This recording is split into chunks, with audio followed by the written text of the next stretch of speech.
चलिए, हमने अभी तक क्या देखा कि हमारी अभी तक जो विषय चला था, पहली, दूसरी और तीसरी गाथा हमने देखी थी।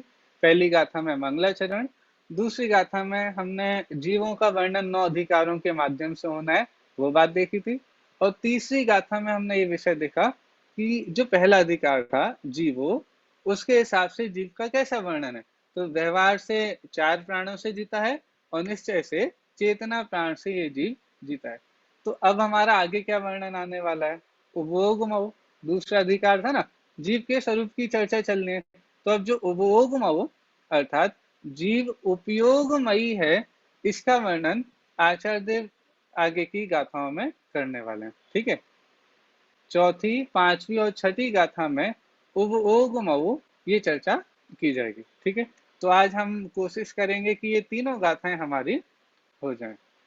ठीक है, चलिए हम स्टार्ट करते हैं, लेकिन हम सीधे गाथाओं से स्टार्ट नहीं करते हैं। ये हमारे अनितेश जी जो एक और बैच चल रहा है ना आपका, मंगल बुद्धि का। ठीक है, तो मंगल बुद्धि का जो दूसरा बैच चल रहा है उसमें अनितेश भैया ने एक बहुत अच्छा उदाहरण दिया था। वो दिया था दर्पण का। अब उनकी टेक्निक बड़ी अच्छी है। वो ऐसा करते हैं कि पहले उदाहरण के माध्यम से उन्होंने पूरा स्वरूप बता दिया। अब एक बार आपको सब समझ में आ गया, अब हम वही चीज गाथाओं के माध्यम से पढ़ने वाले हैं। ठीक है, तो उन्होंने यही किया कि एक उदाहरण के माध्यम से हमको उपयोग का स्वरूप समझ में तो आए कि उपयोग होता क्या है। ठीक है, अब उपयोग, अब ये आपको सामने कुछ समझ में आ रहा है क्या है? चित्र से आपको क्या पता चल रहा है? ये सामने क्या है चित्र में? हाँ, दर्पण। दर्पण। आप, दर्पण है, एक दर्पण है और दर्पण के सामने एक पदार्थ है। ठीक है, अब जानने का प्रोसेस कैसा होता है? ठीक है, जानने का प्रोसेस बताने के लिए जब भी आत्मा की ज्ञान की महिमा बताई जाती है, आप पुरुषार्थ सिद्धि उपाय का मंगलाचरण देखिए, आप रत्नकरण सावकाचार्य जी का मंगलाचरण देखिए, दर्पण तले वे सकले। ठीक है, तो वहां पे दर्पण का उदाहरण देते हैं। केवल ज्ञान को भी दर्पण के समान बोलेंगे, लेकिन वो इतना विशाल दर्पण है कि इसमें सब कुछ एक साथ झलकता है, तीनों काल के समस्त द्रव्य गुण पर एक साथ झलकते हैं। लेकिन चलो ठीक है, केवल ज्ञान में तो सब कुछ झलकता है, लेकिन हमारा भी जो ज्ञान दर्पण है उसका काम करने का तरीका वैसा ही है। अर्थात ज्ञान जानने का काम करता है, या फिर उपयोग जानने का जो काम करता है, वस्तु स्वरूप को जो जानता है, किसी भी चीज को जानता है, तो वो जानने का काम कैसे होता है, उसके लिए दर्पण का उदाहरण इसलिए दिया जाता है कि दर्पण में कोई भी पदार्थ झलकता है ना, तो उसमें जाए बिना झलकता है।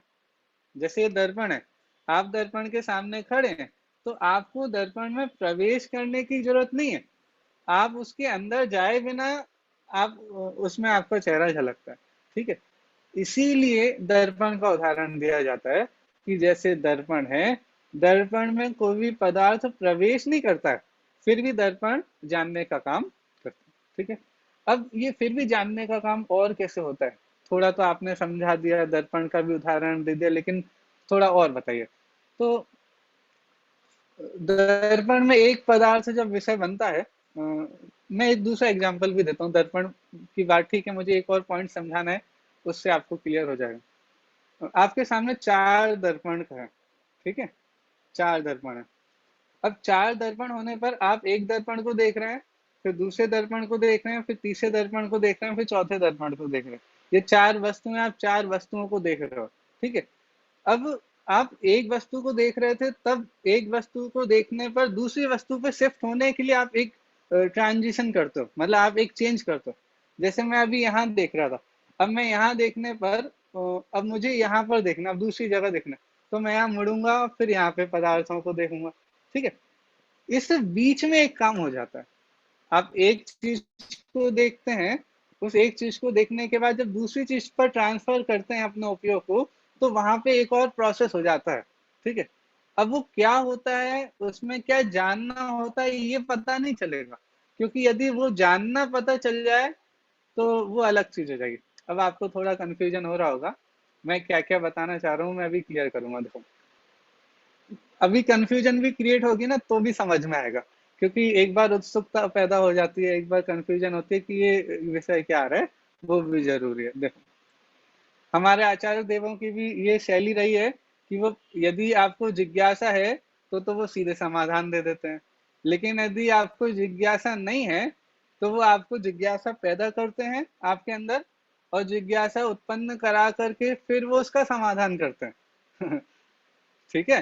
तो ऐसे ही थोड़ी हम भी ऐसी शैली अपना रहे हैं कि आप में थोड़ी सी जिज्ञासा उत्पन्न कर रहे हैं, फिर उसका समाधान भी कर रहे हैं। देखिए, हम एक पदार्थ को जाना, मैंने एक मोबाइल है अभी, ठीक है, इस मोबाइल को मैंने जाना। अब मोबाइल पर से उपयोग हटा करके मैंने सामने जो स्क्रीन है लैपटॉप की, इसको देखना चालू करा। अब यहाँ से उपयोग का हटना और यहाँ पर उपयोग का पहुंचना, आप अभी इसको जान रहे थे, और इसको जानने के बाद जैसे ही आप इसको जानना चालू कर रहे हैं, इसके बीच में भी कुछ हो गया। ठीक है, एक जगह से उपयोग हट करके दूसरी जगह उपयोग आता है, उसके बीच में एक प्रोसेस हो जाती है। क्या प्रोसेस हो जाती है कि आपका उपयोग यहाँ से वापस अपने आत्मा पे आता है और फिर यहाँ पर आता है। आपको समझ में आ रहा है मैं क्या कह रहा हूँ? थोड़ा सा, जब मैं इसे जान रहा था, इसे जानने के बाद वापस मेरा उपयोग आत्मा को टच करता है, फिर यहाँ पर आता है। जैसे आपने फोन किया, किसी को एक फोन किया, ठीक है, अब फोन कर लिया, बात कर ली, फिर तुरंत एक और फोन आ गया और आपने उससे बात करना चालू कर दी, तो एक कनेक्शन क्रिएट हो जाता है इस फोन से, जिसको भी आपने फोन किया उससे, उन दोनों फोन के बीच में कनेक्शन क्रिएट हो जाता है। लेकिन जब तक इससे बात चल रही तब तक तो वो कनेक्शन बना हुआ है। लेकिन अब दूसरे को फोन करना है, तो ये कनेक्शन टूटेगा, फिर वापस इस पे फिर दूसरा नया कनेक्शन होगा। आपको बात समझ में आ रही कि एक बार वापस आते हैं, फिर दूसरे पदार्थ पे जाते हैं। यदि पदार्थ चेंज हो रहा है, जिस पदार्थ को आप जानने गए थे, अब उससे उपयोग हटा करके दूसरे पदार्थ को जानने जाएंगे, तो आपका वो ट्रांजिशन होगा और उसके बीच में एक उपयोग हो जाएगा, जिसे हम अभी दर्शन उपयोग कहेंगे। ठीक है, वो जानना चालू हो जाएगा, वो तो ज्ञान है, लेकिन जानना चालू होने के पहले जो चीज हो जाती है, उसको कहते हैं दर्शनोपयोग। ठीक है, अभी तो मैंने आपको ऐसे बता दिया है, ये विषय इस ग्रंथ में आगे भी आने वाला है, अभी तो आ ही रहा है, उपयोग के चैप्टर में भी ये विषय आ रहा है, और उपयोग के चैप्टर के बाद अबाउट 30-35 गाथा, 42, हाँ 42 गाथाओं का जो 42, 43, 44, 45 नंबर की गाथा है, वहां पर भी विषय दोबारा से आने वाला है, तो हम वहां पर भी दर्शनोपयोग को दोबारा अच्छे से देखेंगे। अभी हम उपयोग की सामान्य चर्चा करते हुए थोड़ी थोड़ी डिटेलिंग भी करेंगे, लेकिन उतनी डिटेल में नहीं जाएंगे, क्योंकि सामान्य स्वरूप अभी हमको गाथाओं के माध्यम से समझना। चलिए, आपको दर्पण के उदाहरण से बात समझ में आ गई होगी कि ज्ञान कैसे काम करता है। ज्ञेय पदार्थ में नहीं आते, ज्ञेय ज्ञान में नहीं आते, और ज्ञान ज्ञेयों में नहीं जाता, और फिर भी जानने का काम हो जाता है। ठीक है, चलिए, हमारी 3 गाथाएं इस उपयोग अधिकार के अंतर्गत आने वाली हैं। चौथे नंबर की गाथा है जिसमें दर्शनोपयोग की चर्चा आएगी। पहले तो उपयोग के भेद भी बताएंगे और फिर दर्शनोपयोग की चर्चा आएगी। फिर गाथा नंबर 5 में ज्ञानोपयोग की चर्चा, और फिर नयों का विभाग करके गाथा नंबर 6 में सामान्य उपयोग की चर्चा की आएगी। ठीक है, लक्षण भी, उपयोग को जीव का लक्षण भी बताएंगे, और थोड़ी सी चर्चा यदि समय रहा तो हम ये भी करेंगे कि उपयोगो लक्षणम, जो तत्वार्थ सूत्र में ये सूत्र आता है वो, और यहाँ पर भी जो उपयोग की बात आई है, उपयोग को जीव का लक्षण बोल रहे हैं, तो उन दोनों में थोड़ा सा अंतर है, वो चर्चा भी हम करेंगे। ठीक है, चलिए, अब हम आगे बढ़ते हैं। गाथा नंबर 4 और 5 को हम एक साथ ही पढ़ेंगे, और उनका अर्थ भी एक साथ देखेंगे, फिर छठी गाथा का बाद में देखेंगे। चलिए, गाथा पाठ करते हैं। उव ओगो दुवियप्पो दंसणाणं च दंसणं च दुधा चक्षु अचक्षु ओहि दंसण मध केवलं म्णेयम् प्राणम अट्ठवियप्पम मदिसुद ओहि अणानुणाणानि मणपजय केवलमवि तच्चक्ष परोक्ष भेयम चा। बहुत ही अच्छी गाथा है, और यहाँ पे तो ऐसा प्रतीत होगा आपको कि अ, है तो गाथा, लेकिन आप इसका अर्थ ऐसे निकाल सकते हैं सीधा पढ़ के। बहुत सुंदर, मैंने आपको बोला था ना कि हम लोग गाथाओं को ऐसे पढ़ेंगे कि हमको सीधा उसका अर्थ मूल गाथाओं से ही प्राप्त होने लग जाए। ठीक है, देखिए, हम वैसे ही करते हैं। उव ओगो अर्थात उपयोग, दुव्वी अप्पो उवो द्रव्यपो का अर्थ क्या हुआ? उपयोग दो प्रकार का है, ठीक है। दंसन णाणम, कौन कौन से हो गए दो उपयोग? उवोगो द्रव्यपो दंसन णाणम, दो प्रकार का उपयोग है, एक दर्शन है और एक ज्ञान है, ठीक है। नाणम मतलब ज्ञान। च और दंसनम चतुधा, दंसन कितने प्रकार का है? चार प्रकार का है। पहली लाइन क्लियर होगी ना? उपभोगो द्रव्यपो, उपयोग दो प्रकार का है, दंसन नाणम, एक तो दर्शन, दूसरा ज्ञान।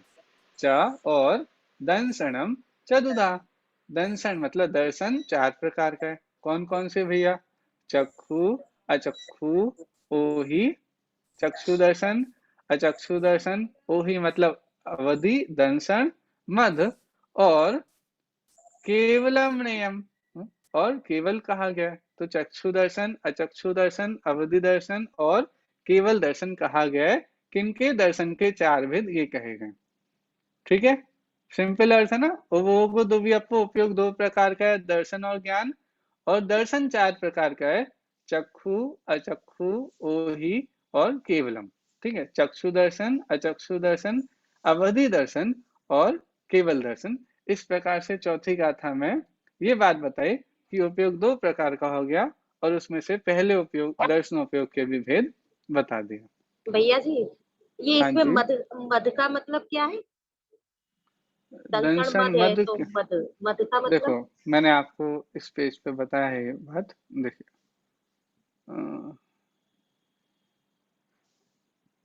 और है उसका अर्थ, और इसके बाद दंसनम अध मतलब इसके बाद, केवलम णेयम को ज्ञान शब्द से णेय बन जाता है, ठीक है, जानना चाहिए णेयम, लेकिन मद मतलब हो गया और इसके बाद।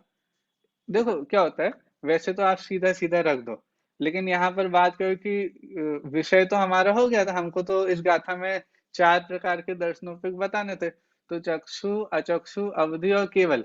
लेकिन ये गाथा का जो पूरा छंद है ना, वो भी पूरा होना चाहिए ना, तो उसके लिए फिर उन्होंने और केवलम णेयम, केवल कहा गया है। हम भी कभी कभी जब छंद वगैरह बनाएंगे, या फिर कभी कभी बात पूरी करते हैं, सेंटेंस पूरा करने के लिए भी कभी कभी एक दो शब्द आगे पीछे जोड़ देते हैं ना, तो उसी प्रकार से यहाँ पे भी और केवल कहा गया, ठीक है।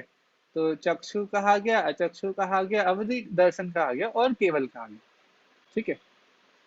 तो इन तीनों को साथ में रख दिया और केवल को अलग से रख दिया। अब इसका एक फायदा, एक और आप वो समझ सकते हो कि इन तीन को अलग और केवल ज्ञान को अलग क्यों रख दिया। तो इसका एक कारण ये भी हो सकता है कि भाई ये तीन तो छद्मस्त जीवों के होते हैं, और केवल दर्शन ये जो सर्वज्ञ भगवान होते हैं, जिनको अनंत चतुष्टय प्रकट हो गए हैं, उनके ये प्राप्त, इनको ये पाया जाता है। तो एक ये कारण हम रख सकते हैं, ठीक है। चलिए, आपको चौथी गाथा का अर्थ तो बड़े अच्छे से ख्याल में आ गया होगा।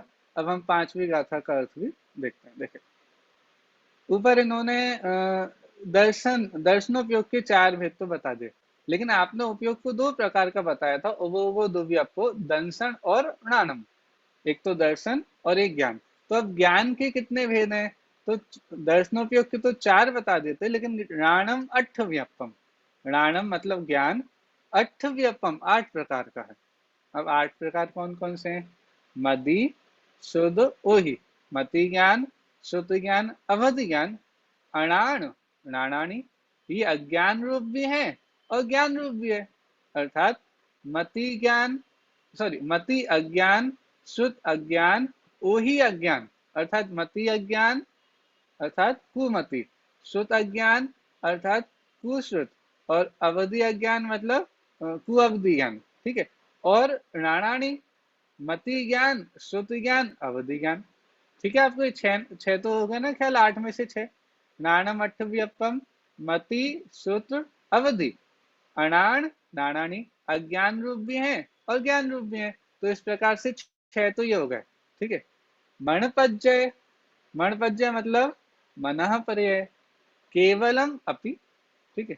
मनः पर्यय हो गया और केवल ज्ञान हो गया, तो तीन इंटू थ्री इंटू टू, ठीक है। मति, श्रुत, अवधि इंटू टू मतलब अज्ञान रूप और ज्ञान रूप, तो छह ही हो गए, और मनः पर्यय ज्ञान और केवल ज्ञान, इस प्रकार से टोटल आठ ज्ञान हो गए, ठीक है।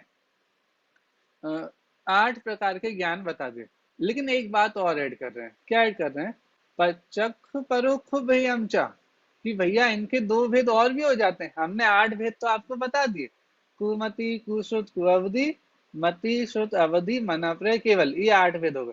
लेकिन इनके प्रत्यक्ष परोक्ष भेयम भी हैं, इनके प्रत्यक्ष और परोक्ष ऐसे भेद भी किए जाते हैं, तो उस अपेक्षा से उसके 2 भेद हो जाएंगे।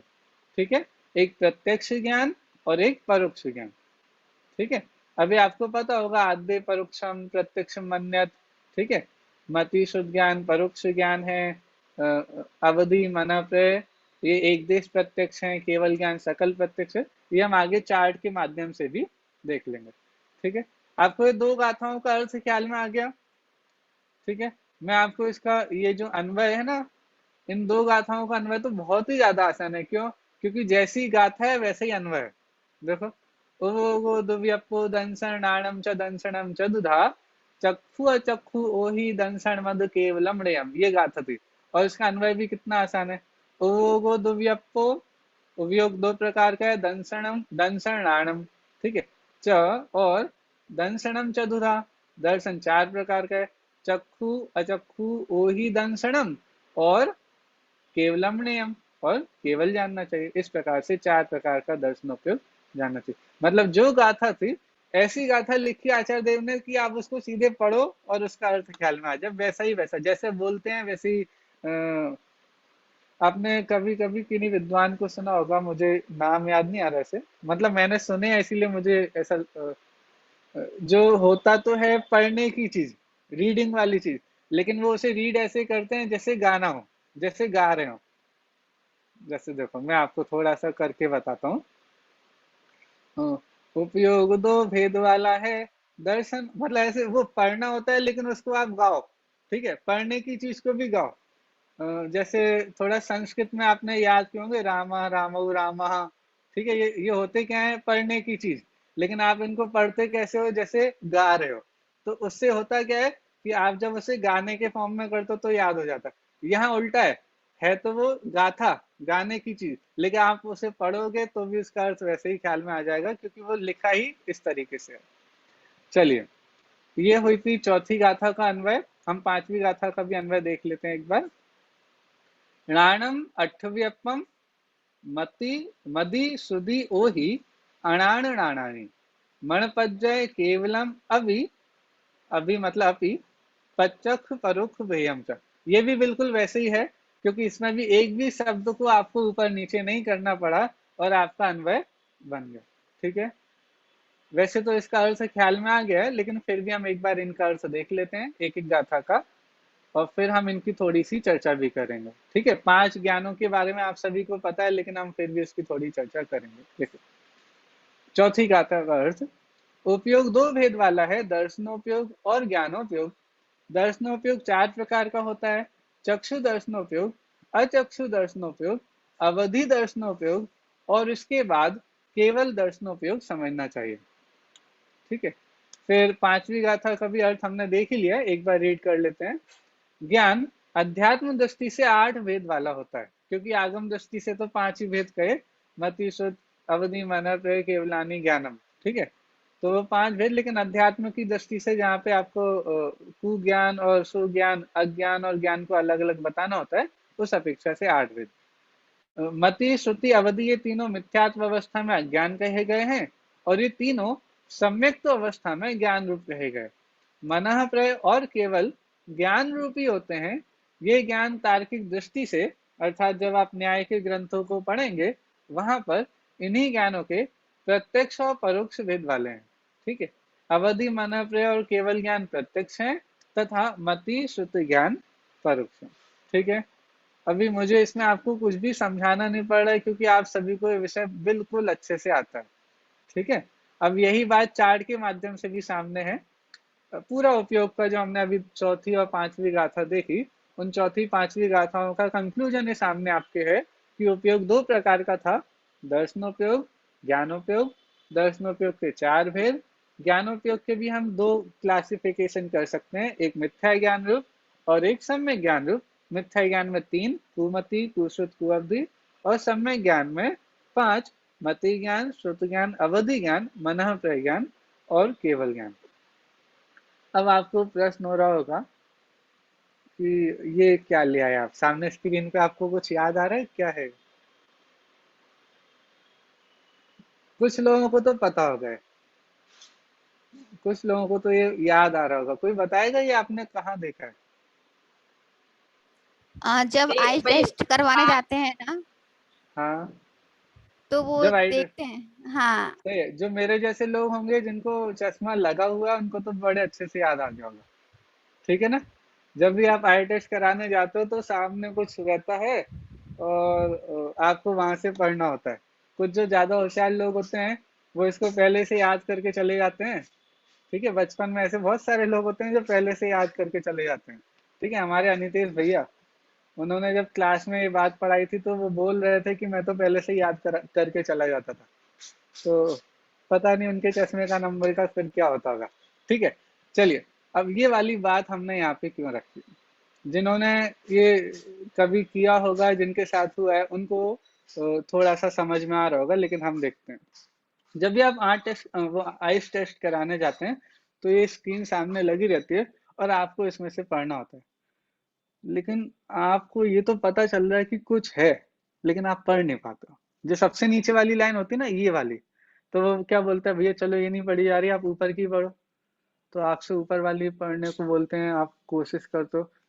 वो डिपेंड करता है कि आपकी आंखें कितनी वीक हैं, कितनी स्ट्रांग है। तो हो सकता है आप ये वाली भी नहीं पढ़ पाओ, हो सकता है आप उसके ऊपर वाली भी नहीं पढ़ पाओ, ठीक है। तो अब होता क्या है कि जब तक आप वो पढ़ नहीं पा रहे हो तब तक आपको ये तो पता चल रहा है कि कुछ है, लेकिन क्या है ये पता नहीं चल पा रहा है। आपको बात समझ में आ रही है? दो चीजों में अंतर आ रहा है। क्या है, आपने पढ़ना चालू कर दिया तो आपको पता चल गया ना सामने क्या है, क्या लिखा हुआ है। लेकिन जब तक आपको वो पढ़ने में नहीं आ रहे हैं तब तक आपको सिर्फ इतना लग रहा है कुछ है, कुछ है, कुछ है, क्या वो पता ही नहीं चलता है। हाँ? फिर वो आपको क्या करते हैं, अलग अलग लेंस लगाते हैं आंखों पे, और फिर आप थोड़ा बहुत पढ़ लेते हो और उसके हिसाब से आपका नंबर सेट हो जाता है, ठीक है। अब ऐसे ही दर्शन और ज्ञान की स्थिति है। कैसी? कि दर्शनोपयोग में अभी आपको जानना नहीं हुआ है। यदि आपको पता चल जाए क्या है तो वो ज्ञान हो जाएगा। पता चल जाए कि क्या है सामने तो ज्ञान हो जाएगा। लेकिन कुछ है भी, हम तो वैसे वो अवग्रह में चला जाएगा, लेकिन कुछ है भी नहीं। कुछ है कि पहले जो हो जाता है उसको हम दर्शन बोलते हैं, ठीक है। अवग्रह इहा अवय धारणा का भी स्वरूप आता है, आप लोगों में से काफी लोगों को पता भी होगा। अ, हम तो समय को भी थोड़ा देखना है, हम उसकी चर्चा कितनी कर पाते हैं नहीं कर पाते हैं देखते हैं। लेकिन दर्शनोपयोग और ज्ञानोपयोग का अंतर आपको ख्याल में आना चाहिए। दर्शनोपयोग में जानना नहीं हुआ, यदि जानना हो जाएगा सामने क्या चीज है तो वो ज्ञान हो जाएगा।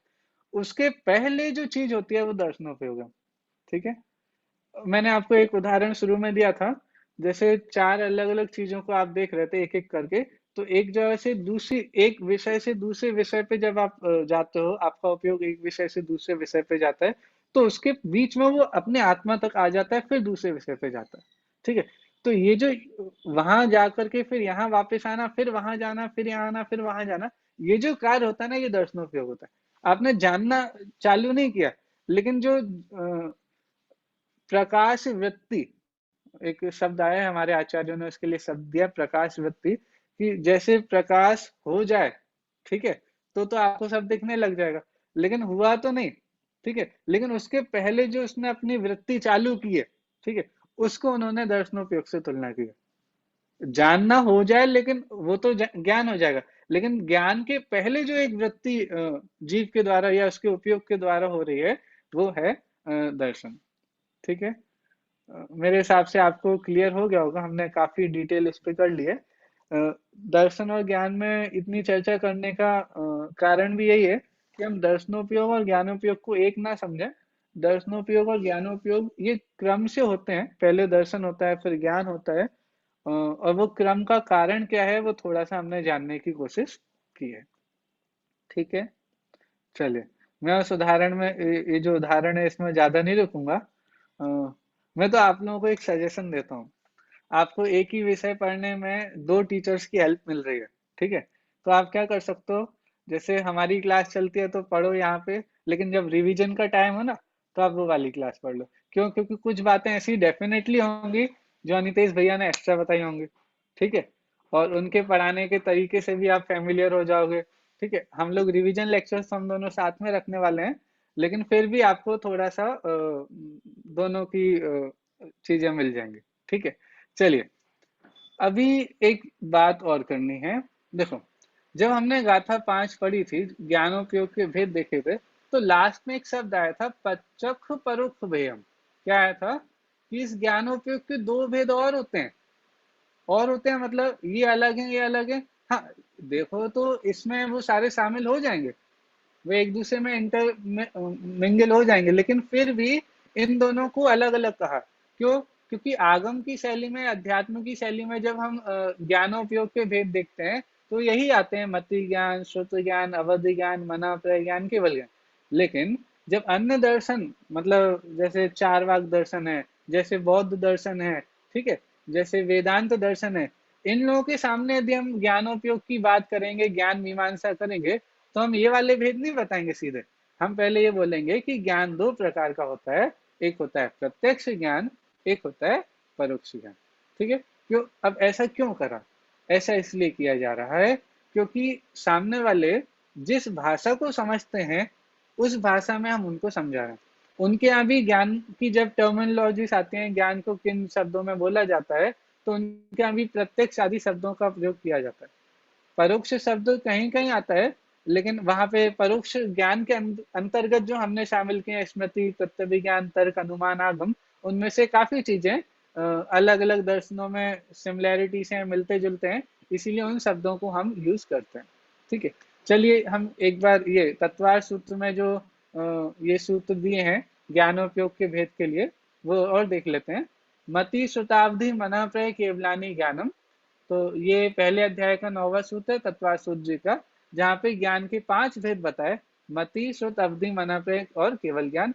उस ये सारे के सारे प्रमाण रूप हैं, तत्प्रमाण है, लेकिन आद्य परोक्षम अर्थात आदि के 2, मति और श्रुत, ये परोक्ष हैं। प्रत्यक्षम अन्यत, अन्य जो हैं वो सभी प्रत्यक्ष हैं, अर्थात अवधि ज्ञान, मनाप्रय ज्ञान और केवल ज्ञान, ये प्रत्यक्ष ज्ञान है। ठीक है, इतना तो आपको क्लियर हो गया होगा प्रत्यक्ष और परोक्ष। अभी हमने सारी की सारी चीजें ऐसे देख ली हैं, लेकिन मुझे एक क्वेश्चन आप लोगों से पूछने का मन हो रहा है। मैं क्वेश्चन पूछता हूँ, चलिए। प्रत्यक्ष किसे कहते हैं और परोक्ष किसे कहते हैं? ये तो हमने देख लिया, मति श्रुत परोक्ष है, बाकी तीनों प्रत्यक्ष हैं, लेकिन ये प्रत्यक्ष और परोक्ष होता क्या है? हाँ, 2 हैंड रेस हुए हैं। हाँ ऋतु जी, आप बताइए। जो ज्ञान इंद्रिय और मन के द्वारा, मतलब जिसमें इंद्रिय और मन की सहायता से होता हो, वो तो होगा परोक्ष। और जो प्रत्यक्ष मतलब आत्मा के द्वारा जाना जाए, वो प्रत्यक्ष ज्ञान। जो सीधे, बिल्कुल बढ़िया, बिल्कुल सही बताया ऋतु दीदी ने। जो ज्ञान सीधे आत्मा के द्वारा होता है वो तो है प्रत्यक्ष ज्ञान, और जिसमें किसी की सहायता की जरूरत पड़े, किसकी? इंद्रियों की, मन की सहायता की जरूरत पड़ रही है, वो ज्ञान होता है परोक्ष ज्ञान। पर मतलब किसी की अपेक्षा लेकर के हो रहा है ना, किसी का साथ लेकर के। साथ मतलब कैसा? किसी के निमित्त से। साथ मतलब उसके आधार से या उससे ज्ञान हो रहा है, ऐसा नहीं। इंद्रियों से ज्ञान नहीं होता, लेकिन इंद्रियों की निमित्तता से जीव को ही ज्ञान हो रहा है। तो ऐसा ही है कि भाई हम चश्मे से देख रहे हैं, ठीक है, और कोई डायरेक्ट देख रहा है, ठीक है। अब चश्मे से देख रहे हैं तो चश्मा थोड़ी ना देख रहा है, ठीक है। वो उदाहरण तो आपको ख्याल होगा, बहुत सारे विद्वान अपने प्रवचन में देते हैं। मैं 1 मिनट में सुना देता हूँ, काफी लोगों ने यदि नहीं सुना हो तो एक बार जल्दी से सुना देता हूँ। एक बार क्या हुआ, एक गांव में पोस्टमैन आया, ठीक है। पोस्टमैन आया तो एक बूढ़े दादाजी थे, उनके लिए एक खत आया, ठीक है, उनके बेटे ने भेजा होगा। अब उनको पढ़ना लिखना नहीं आता था, तो उनने बोला पोस्ट मास्टर साहब आप ही पढ़ के सुना दो ना, क्या लिखा है जामे। तो अब उनने देखा पोस्ट मास्टर साहब पढ़ने के लिए, अब वो सीधे सीधे नहीं पढ़ा, उन्होंने पहले जेब में से चश्मा निकाला, चश्मा पहना, फिर चश्मा पहनने के बाद फिर पढ़ना चालू करा। अब वो जो बूढ़े बाबा जी थे, बूढ़े बाबा जी नहीं, कोई ऐसी भोला भाला मनुष्य होगा, ये समझ लो, तो वो भोला भाला मनुष्य समझने लगा, अब समझ में आया ये कैसे पढ़ लेते हैं। कि भाई इनने ये चश्मा पहना है ना, अब वो चश्मा पहना है तो वो पढ़ लेंगे, ठीक है। अब जब उसे ये बात समझ में आई कि चश्मा पहन के पढ़ा जा सकता है, तो वो पहुंच गया दुकान पर, एक कौन सी, चश्मा बनवाने वाली दुकान पे। शहर गया और शहर में चश्मे वाली दुकान के पास पहुंच गया। अब उसने बोला भैया एक अच्छा सा चश्मा बना दो हमारे लिए। बोले ठीक है भैया बनवा देते हैं। अब उसने बिठाया उसको कहाँ पे, इसके सामने, ठीक है, इसी के सामने। अब बैठाया, अब उससे बोला चलो भैया बताओ सामने कुछ पढ़ने में आ रहे नहीं आ रहे। अब वो तो देख ही जा रहा है, उसे क्या समझ में आए क्या है, कौन से अक्षर है क्या है, उसे कुछ समझ में है, वो देखे जा रहा है बस। बोले अब दिख रहा है, नहीं दिख रहा है। उसने बहुत सारे लेंस चेंज करके देख लिए, अब दिख रहा है, नहीं दिख रहा है, अब दिख रहा है, नहीं दिख रहा है। अरे भैया उसने फिर फाइनली पूछ लिया था करके, ये बताओ तुम पढ़े लिखे हो नहीं हो। पढ़े लिखे तो नहीं है, अब उसी के लिए तो हम चश्मा बनवाने हैं कि भैया हम चश्मा पहनेंगे तो पढ़ना सीख जाएंगे, और तुम इसीलिए पूछ रहे हो पढ़े हो लिखे हो। भाई हमें पढ़ना लिखना नहीं आता है, इसीलिए तो चश्मा बनवाने आए, जिससे चश्मा पहनेंगे तो पढ़ना लिखना आ जाएगा। तो फिर भैया उसको समझाया भाई चश्मा पहनने से पढ़ना लिखना नहीं आता, जिसे पढ़ना लिखना आता है और यदि उसकी आंखों में थोड़ी कमजोरी हो तो वो जब चश्मा पहनेगा तो वो पढ़ लिख लेगा। हाँ, तो ऐसे ही प्रत्यक्ष परोक्ष का समझना, कि प्रत्यक्ष परोक्ष में हमने परोक्ष ज्ञान में जब ये बोला कि इंद्रियों मन के निमित्त से जानता है, तो इंद्रियां नहीं जानती हैं। हाँ? इंद्रियों के निमित्त से जानता है मतलब इंद्रियां तो चश्मा हो गई, ठीक है। अभी चश्मा अकेले जान लेगा क्या, नहीं जानेगा। आंखें नहीं होंगी तो चश्मा क्या करेगा, पढ़ना लिखना ही नहीं आता तो चश्मे से कैसे पढ़ लेंगे, नहीं पढ़ पाएंगे। उसी प्रकार से जानता तो आत्मा ही है, लेकिन जब आत्मा जानता है तो ये खिड़कियां बीच में पड़ती हैं, मतलब ये इंद्रियां बीच में पड़ते हैं। तो इंद्रियों की निमित्तता से, इंद्रियों की सापेक्षता से जानने का काम हो जाता है। इसलिए जहां पे सापेक्षता हो, जहां पे पराश्रयपना हो थोड़ा सा, उस ज्ञान को हम बोलते हैं परोक्ष ज्ञान, वो मति शुद्ध ज्ञान में होता है। और जहां पे बिल्कुल भी ना हो, वो है हमारा प्रत्यक्ष ज्ञान, ठीक है। अवधि मन प्रयोग केवल ज्ञान, इसमें से अवधि ज्ञान मन प्रयोग ज्ञान एक देश प्रत्यक्ष है, ठीक है। और केवल ज्ञान सकल प्रत्यक्ष है। एक देश का मतलब, एक देश का मतलब ये संपूर्ण विषयों को नहीं जानते। एक देश का मतलब ये नहीं थोड़ी तो इंद्रियों की सहायता से जानते हैं, थोड़ा सीधे आत्मा से जानते हैं, ऐसा नहीं। जानते तो पूरा आत्मा से ही है, लेकिन इनका जो विषय है, जिन चीजों को जानते हैं वो थोड़ी है, ठीक है। जैसे रूपी पदार्थों को ही जानते हैं, या फिर मन में स्थित रूपी पदार्थों को ही जानते हैं, द्रव्य क्षेत्र काल भाव की मर्यादा के साथ जानते हैं, इसीलिए एक देश प्रत्यक्ष हो। ऐसा नहीं समझना कि ये थोड़ी बहुत सहायता पर द्रव्यों की लेते होंगे, थोड़ा बहुत सीधे हो जाता होगा इसीलिए एक देश, ऐसा नहीं। जानते तो सीधे आत्मा से हैं, लेकिन थोड़े विषय को जानते हैं इसीलिए एक देश। और सकल प्रत्यक्ष केवल ज्ञान, वो तो सकल क्या है, सकल द्रव्य के गुण अनंत पर जाए अनंत। हाँ? हर द्रव्य, जितने भी अनंत द्रव्य हैं, सभी द्रव्यों को, उनके अनंत गुणों को, उनकी अनंत अनंत पर्यायों को एक साथ एक समय में जानने का काम केवल ज्ञान से होता है। सर्व द्रव्य पर्यायसु केवल से, ठीक है।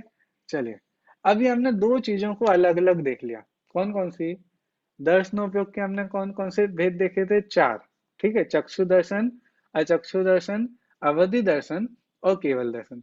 और हमने ज्ञान के भी आठ भेद देख लिए, मति शुद्ध अवधि मन प्रत्यय केवल, और मति शुद्ध अवधि ये विभंग भी ये विपरीत भी होते हैं, अज्ञान रूप भी होते हैं, तो कुमति कुसुत और कुअवधि, ठीक है।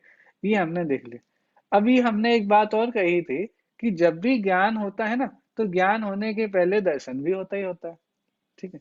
लेकिन चलो हम ये देखते हैं, ये चार्ट के माध्यम से देखते हैं, फिर मैं आपसे एक क्वेश्चन करूंगा। चलिए देखो, आपको चार्ट के माध्यम से पता चल रहा होगा कि मति ज्ञान होगा तो उसके पहले कौन सा दर्शन हो सकता है, मति ज्ञान के पहले चक्षु दर्शन हो सकता है, अचक्षु दर्शन हो सकता है। चलो, आपको अभी पता चला ना, हमने एक परिभाषा देखी थी कि इंद्रियों की सहायता से जो ज्ञान होते हैं वो होते हैं परोक्ष ज्ञान। और कौन कौन से हैं परोक्ष ज्ञान, मति ज्ञान, शुद्ध ज्ञान। तो मति ज्ञान इंद्रियों के पांच इंद्रियों मन के निमित्त से जो ज्ञान होता है वो होता है मति ज्ञान, ठीक है। और मति ज्ञान पूर्वक जो विशेष जानकारी होती है, मति ज्ञान को आधार बना करके जो विशेष जानकारी होती है वो होता है शुद्ध ज्ञान। अभी हमने मति ज्ञान में जो बोला ना, पांच इंद्रियों मन के निमित्त से जो ज्ञान होता है, अभी पांच इंद्रियों में कौन कौन सी इंद्रियां हैं, स्पर्शन, स्पर्शन, रसना, घ्राण, चक्षु और कर्ण, ठीक है। अभी जो चक्षु इंद्रिय है ना, इसका काम थोड़ा अलग तरीके से होता है और बाकी 4 इंद्रियों का काम थोड़ा अलग तरीके से होता है। इसलिए दर्शनोपयोग के जब भेद किए तो उनको चक्षु और अचक्षु अलग ऐसे बांट दिए। इसका मतलब क्या हुआ कि जब आप आंख से जानते हो तो आंख से जानने का काम करते हो तो उसके पहले जो दर्शन होगा उसको हम बोलेंगे चक्षु दर्शन। और बाकी इंद्रियां अर्थात स्पर्शन, रसना, घ्राण, कर्ण और मन के द्वारा जब आप जानते हो तो उस जानने के पहले जो दर्शनोपयोग होगा उसको हम कहेंगे अचक्षु दर्शन। ठीक है, चक्षु इंद्रिय के पहले जानने का चक्षु इंद्रिय से जानने के पहले जो दर्शनोपयोग होगा वो तो है आपका चक्षु दर्शन। और बाकी बाकी 4 इंद्रियों मन से जानेंगे और उसके पहले जो दर्शनोपयोग होगा वो होगा अचक्षु दर्शन। अवधि ज्ञान के पहले जो दर्शनोपयोग होगा वो अवधि दर्शन और केवल ज्ञान के पहले जो दर्शनोपयोग होगा वो होगा केवल दर्शन। सही बात है ना? केवल ज्ञान के पहले जो दर्शनोपयोग होता है वो केवल दर्शन होता है ना? हाँ, कोई बताएगा मैंने सही बोला है गलत बोला है? दोनों साथ में होते हैं। दोनों साथ में होते हैं, अर्थात केवल ज्ञान के पहले केवल दर्शन नहीं होता। मति ज्ञान के पहले चक्षु दर्शन अचक्षु दर्शन होगा, अवधि ज्ञान के पहले अवधि दर्शन होगा, लेकिन केवल ज्ञान के पहले केवल दर्शन नहीं होगा। केवल ज्ञान और केवल दर्शन साथ में ही होते हैं। ठीक है, ये बात तो आपको याद रहेगी। अब हो गया सारे ज्ञान या कोई ज्ञान रह गए जिनके पहले दर्शनोपयोग होता है? आपको दिख रहा है इस चार्ट में कुछ कोई चीज बाकी रह गई क्या? श्रुत ज्ञान और मनःपर्य ज्ञान। हाँ, तो शुद्ध ज्ञान और मनःप्रिय ज्ञान इनके पहले तो दर्शनोपयोग की बात ही नहीं आई। आपने मति ज्ञान के पहले बता दिए दोनों दर्शन को, कुमति ज्ञान के पहले भी दोनों दर्शन बता दिए, केवल ज्ञान के साथ केवल दर्शन बता दिया, अवधि ज्ञान के पहले अवधि दर्शन बता दिया, लेकिन श्रुति ज्ञान मनःप्रिय ज्ञान इनके पहले नहीं होता क्या दर्शनोपयोग? तो ये हमारा प्रश्न। हाँ बोलिए। मति ज्ञान पूर्वक होते हैं, इसलिए पहले दर्शन तो पहले ही हो जाते हैं मति ज्ञान से पहले। बहुत बढ़िया, बिल्कुल सही उत्तर है आपका। हम इसको बाकी लोगों को भी बताते हैं कि जो शुद्ध ज्ञान होते हैं और मनःप्रिय ज्ञान होते हैं ये मति ज्ञान पूर्वक होते हैं, और मति ज्ञान के पहले तो दर्शनोपयोग हुआ ही था। ठीक है, तो मति ज्ञान के पहले दर्शनोपयोग हुआ था और उसके विषय में जो अब आगे शुद्ध ज्ञान हो रहा है या फिर आगे जो मनःप्रिय ज्ञान हो रहा है तो वहां पे दोबारा से दर्शनोपयोग की आवश्यकता नहीं पड़ती। हमने इन प्रश्नों को लिया है, 4 प्रश्नों को यहाँ पे लिया है। ठीक है, जो हमने अभी दर्शनोपयोग और ज्ञानोपयोग की चर्चा की है, इसमें 4 प्रश्नों को खड़े करके हम इनके उत्तर देखते हैं। अभी हमने चर्चा कर ही ली है लेकिन फिर भी इनको देख लेते हैं। बिल्कुल सिंपल है उत्तर तो। पहला, ज्ञान में तो आपने बता दी भाई कुमति, कुशुद्ध, कुअवधि। ठीक है, और इनके पहले चक्षु अचक्षु दर्शन सेम कह दिए, चाहे मति शुद्ध ज्ञान हो, चाहे मति ज्ञान हो, चाहे कुमति ज्ञान हो, दोनों के पहले वही के वही। तो क्या कोई कुदर्शनोपयोग नहीं होता क्या? ठीक है, एक तो ये प्रश्न है। दूसरा प्रश्न है शुद्ध दर्शन और मनःप्रिय दर्शन क्यों नहीं होते हैं? ठीक है, ये अभी उत्तर आ भी गया था, इसको हम देखेंगे। तीसरा, कुअवधि ज्ञान के पहले कौन सा दर्शन होता है? अवधि ज्ञान के पहले अवधि दर्शन, तो कुअवधि ज्ञान के पहले भी अवधि दर्शन। ठीक है, और मनःप्रिय ज्ञान का कोई कु ज्ञान क्यों नहीं है? आपने 3 में तो कु ज्ञान बता दिए, कुमति, कुशुद्ध, कुअवधि, और मनःप्रिय केवल ज्ञान में इसमें कोई कु ज्ञान नहीं बताया, इसमें सारे के सारे सम्यक ज्ञान बताया। तो ऐसा क्यों? इनका उत्तर हम एक एक करके देखते हैं। पहला प्रश्न था कुदर्शनोपयोग क्यों नहीं होता, तो इसका बड़ा सिंपल सा उत्तर है और आप याद भी रखिएगा, क्योंकि दर्शनोपयोग में कोई विकार नहीं होता, दर्शनोपयोग कभी मिथ्या नहीं होता। हाँ? ये जो सम्यक मिथ्या होते हैं ना, ये ज्ञान ही होता है। और पता है आपको, ज्ञान को भी हम सम्यक मिथ्या कहते हैं। ये कुछ लोगों के लिए नई बात होगी, कहते हैं हम तो पढ़ते हैं भाई मिथ्या दर्शन, मिथ्या ज्ञान, मिथ्या चारित्र्य के कारण जीव संसार में भ्रमित हो रहा है। हाँ भैया, ये कहा जाता है, लेकिन वो ज्ञान भी उपचार से ही मिथ्या है। क्यों? क्योंकि जब सम्यक ज्ञान, सम्यक दर्शन होता है तो वही का वही ज्ञान सम्यक ज्ञान नाम पा जाता है। आपको बात है ना समझ में? जो ज्ञान अभी तक मिथ्या ज्ञान नाम पा रहा था, जैसे ही जीव को सम्यक दर्शन होता है वही ज्ञान सम्यक ज्ञान नाम प्राप्त कर जाता है। तो ज्ञान में सम्यक मिथ्या नहीं होता है, वो तो सम्यक मिथ्या दर्शन और मिथ्या चारित्र्य के कारण से उस ज्ञान को भी हम मिथ्या ज्ञान नाम देते हैं। ठीक है, तो जैसे, लेकिन अभी वो बात हम नहीं ले रहे, अभी तो इतनी बात ले रहे हैं कि दर्शनोपयोग में विकार नहीं होता, क्योंकि उसमें सम्यक मिथ्या का भेद ही नहीं होता, उसमें किसी प्रकार का आकार ही नहीं है, वो निराकार है, अनाकार है, इसलिए उसमें किसी भी प्रकार से सम्यक और मिथ्या के भेद नहीं होते। ठीक है, तो इसीलिए कुदर्शनोपयोग का सवाल ही नहीं उठता। अब दूसरा प्रश्न, शुद्ध ज्ञान, शुद्ध दर्शन और मनोप्रय दर्शन क्यों नहीं है भैया? आपने चक्षु दर्शन, अचक्षु दर्शन, अवधि दर्शन इनकी बात तो की, लेकिन ये क्यों नहीं है शुद्ध दर्शन और मनोप्रय दर्शन? तो इसका उत्तर भी देखिए, शुद्ध ज्ञान मति ज्ञान के द्वारा ही जाने गए पदार्थों को विशेषता पूर्वक जानता है, इसलिए अलग से दर्शन करने की आवश्यकता नहीं है। और मनःपरय ज्ञान यह मति ज्ञान पूर्वक होता है, तो इसलिए यहाँ पर भी अलग से दर्शन करने की आवश्यकता नहीं है। अब मैं आपसे एक प्रश्न पूछता हूँ, देखो भाई, शुद्ध ज्ञान में तो ये बात आपने बोल दी कि भाई जिस पदार्थ को मति ज्ञान से जाना था, उसी पदार्थ को विशेष शुद्ध ज्ञान जान रहा है।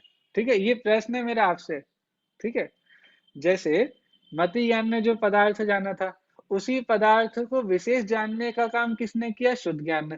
तो पदार्थ तो बदला ही नहीं, तो पदार्थ बदला ही नहीं, तो फिर दर्शनोपयोग की आवश्यकता नहीं है, हमको ये बात समझ में आई। लेकिन मनःप्रय ज्ञान में तो हम दूसरे के मन में स्थित पदार्थ को जान रहे हैं। अब यदि दूसरे व्यक्ति दूसरे पदार्थों को जानने लग जाए, तो हमें दर्शनोपयोग चाहिए पड़ेगा या नहीं चाहिए पड़ेगा?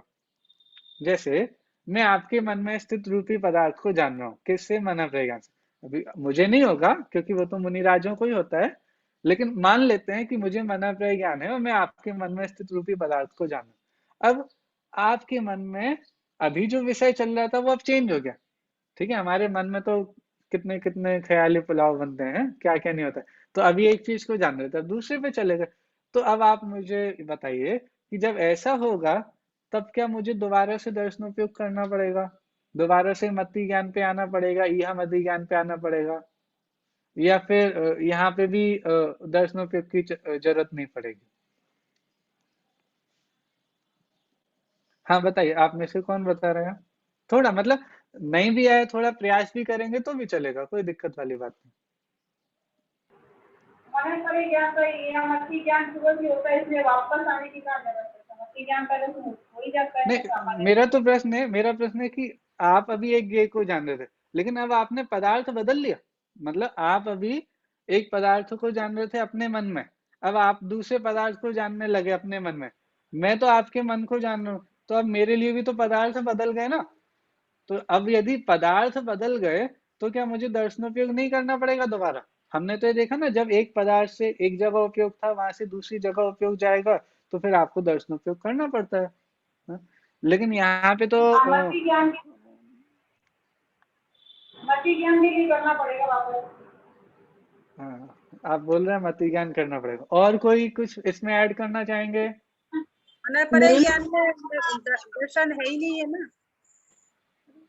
तो वो ऑब्जेक्ट पदार्थ चेंज हुआ है, ये आप मान रहे हैं नहीं मान रहे? विषय हमारा चेंज हुआ, उपयोग का या नहीं हुआ? नहीं करना पड़ेगा, क्योंकि ज्ञान के भेद को शुद्ध ज्ञान जानता, विशेष को जानता है। मति ज्ञान ज्ञानावरणी कर्म के क्षयोक्षम से हुआ, सो वो ज्यों का त्यों स्थित रहता है। और फिर शुद्ध ज्ञान पूर्वक मनःपरय ज्ञान। नहीं, शुद्ध ज्ञान पूर्वक मनःप्रय ज्ञान नहीं होता। मनःप्रय ज्ञान डायरेक्ट मति ज्ञान पूर्वक ही होता है। मनःप्रय ज्ञान के बाद, मनःप्रय ज्ञान के पहले शुद्ध ज्ञान नहीं होता है, डायरेक्ट यहाँ मति ज्ञान पूर्वक ही मनःप्रय ज्ञान हो जाता है। कभी भी मनःप्रय ज्ञान के पहले शुद्ध ज्ञान नहीं होगा। हाँ, नहीं होता वो, ये मति ज्ञान पूर्वक ही होता है। हाँ हाँ, सही है। देखो, मैं जो आपसे प्रश्न पूछा था उसको मैं एक उदाहरण के माध्यम से आपको समझा रहा हूँ। देखिए, हमारे सामने 4 टीवी हैं।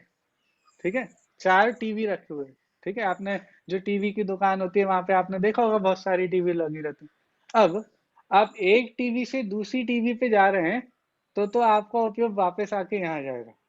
आप उदाहरण समझ ना, एक टीवी पे देख रहे थे, अब एक टीवी को देख रहे थे, वहां से आपको दूसरी टीवी को देखना चालू करना है, तो आपका उपयोग वापस आएगा, यहाँ पे जाएगा, तो दोबारा से यहाँ मति ज्ञान होगा। लेकिन अब मैं एक ही टीवी को देख रहा हूँ और उस टीवी में चित्र बदलते जा रहे हैं, लेकिन मेरा उपयोग तो उस एक टीवी पर है ना। मैं एक टीवी पे देख रहा हूँ, एक कोई भी सीरियल देख रहा हूँ, न्यूज देख रहा हूँ, कुछ भी कर रहा हूँ, अब मैं तो सिर्फ उसको ही देखे जा रहा हूँ। अब उसमें जो चीजें बदलती जा रही हैं तो मेरा उपयोग अब वहां से हटाना ही नहीं रहा। जैसे मैं तो आपके मन में स्थित रूपी पदार्थों को जान रहा हूँ, मैं तो आपके मन को जान रहा हूँ, ठीक है। अब मैं आपके मन को जान रहा हूँ तो मुझे अब उपयोग नहीं बदलना है, क्योंकि मेरे सामने तो आपका मन है, ठीक है। अब आपका मन जो मेरे सामने है, मुझे बस उसको देखते रहना है। तो मुझे अब दर्शनोपयोग दोबारा से चेंज करने की आवश्यकता नहीं है। मैं उसी एक दर्शनोपयोग के थ्रू जो यह मति ज्ञान पूर्वक हुआ था, अब उस एक एक दर्शनोपयोग के बाद में कंटिन्यूसली आपके मन में स्थित रूपी पदार्थों को जान सकता हूँ। अब वो आप कितने ही पदार्थ बदलते रहो, उससे फर्क नहीं पड़ेगा, ठीक है। तो वहां पे बार बार आपको दर्शनोपयोग की आवश्यकता पड़ने वाली नहीं। इनफैक्ट मनोप्रय ज्ञान के पहले आपको दर्शनोपयोग की आवश्यकता ही नहीं पड़ने वाली।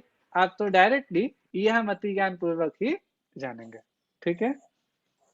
हमारा समय भी हो गया है, मैं बस इन क्वेश्चंस को ले लेता हूँ। हम छठी गाथा कल कंटिन्यू करेंगे। हाँ जी, जी बोलिए।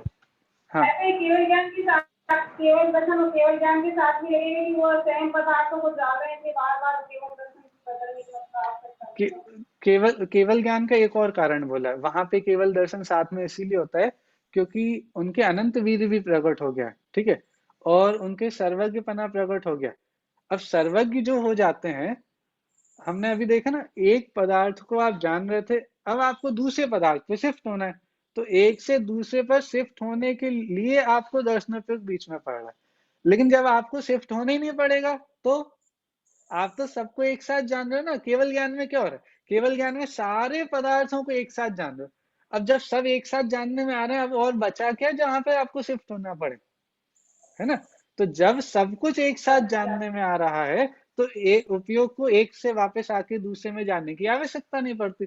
तो फिर उस केस में ये गैप पड़ता ही नहीं है कि पहले दर्शनोपयोग फिर ज्ञानोपयोग फिर दर्शनोपयोग फिर ज्ञानोपयोग। ये सिर्फ छद्मस्त जीवों का ही होता है, ठीक है। चलिए, हमारे दो प्रश्न और हैं छोटे छोटे से। कुअवधि ज्ञान के पहले कौन सा दर्शन होता है? तो इसके पहले जैसे अवधि ज्ञान के पहले अवधि दर्शन होता है, वैसे कुअवधि ज्ञान के पहले भी अवधि दर्शन ही होता है।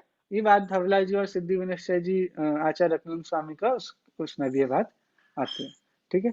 और चौथा प्रश्न था मन प्रज्ञान किसको होता है? तो आप सभी ने पहले भी पढ़ा हुआ होगा कि मन प्रज्ञान मनुष्य गति में होता है, उत्कृष्ट चारित्र वाले मुनिराज को होता है। अब ये चारों कंडीशन होनी, एक कंडीशन है, इन चारों में से किसी को भी नहीं हो जाएगा। ये चारों होंगी तब होगा, ठीक है।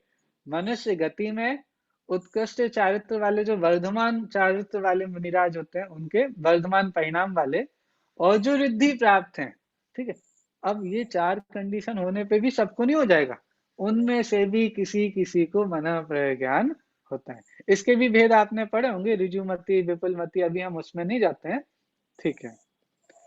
अब मेरे हिसाब से समय हमारा हो गया है, ज्यादा ही हो गया है। मैं ये गलत नहीं करूंगा, एक दिन में ऐसे गलती हो गई थी।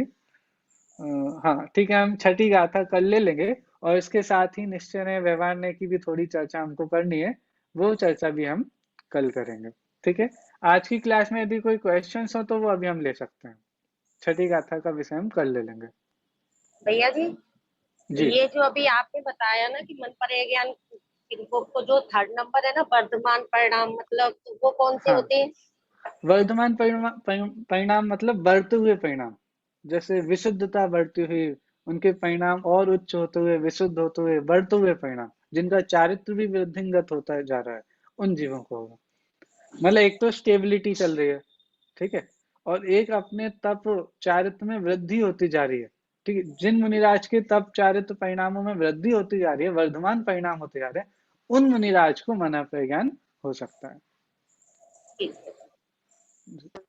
भैया जी, हाँ एक जी, ये कह रही थी कि आप YouTube रिकॉर्डिंग तो डालते ही हैं, लेकिन हाँ आप जी, इनकी PDF भी डाल दें तो, क्योंकि ये जो शास्त्र है उनसे तो बहुत ही सरल और अच्छा है, मतलब जो आप बता रहे हैं तो। हाँ, हम सारी पीपीटी डालते हैं ग्रुप में। अच्छा जी, अच्छा जी, अच्छा जी, जी, ठीक है जी। मतलब अभी जैसे आज का क्लास पूरी विषय होगी। तो काफी ज्यादा हो गया ना, तो मैंने कहा। हाँ, आज हमने काफी ज्यादा विषय कर लिया, सही बात है। तो मैं ये हाँ, पीपीटी बस आपको अभी क्लास खत्म होते ही 2 मिनट में, 5 मिनट ठीक, में डाल दूंगा, ठीक है, थैंक यू। ठीक है। हाँ, और कोई प्रश्न है क्या? नहीं, चलिए, ठीक है, हम जिनवाणी स्तुति करते हैं। निज निधि निज में बताई, यह अनंत उपकार है, उसके लिए जिन वाणी माँ को वंदना शत बार है। नमो रिंताणम, नमो सिद्धाणम, नमो आर्याणम, नमो वज्रायणम, नमो लवणम। बोले जनवाणी माता की जय हो। सभी को सादर जय जिनेन्द्र। जय जिनेन्द्र भैया। जय जिनेन्द्र भैया जी।